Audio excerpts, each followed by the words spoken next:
Look, we have laws. We have to go by the laws. We can't move in the National Guard. I can call insurrection, but there's no reason to ever do that, even in a Portland case. We can't call in the National Guard unless we're requested by a governor. You have to get their permission, in theory, to go in. Next time, it's one thing I would do different. President, on California, are you prepared to invoke the Insurrection Act? Depends on whether or not there's an insurrection.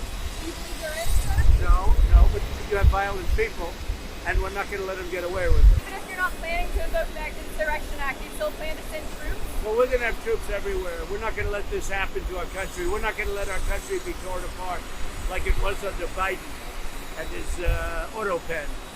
What's the bar for sending Marines to The bar is what I think it is. I mean, if we see danger to our country and to our citizens, we'll be very, very strong in terms of law and order.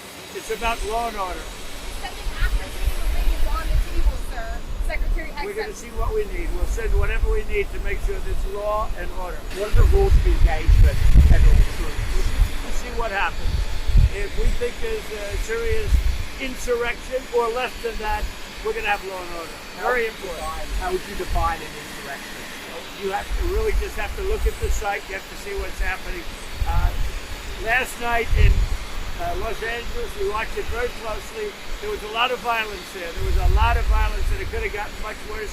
And you have an incompetent governor. I did call him the other night. I said, look, you got to take care of this. Otherwise, I'm sending in the troops.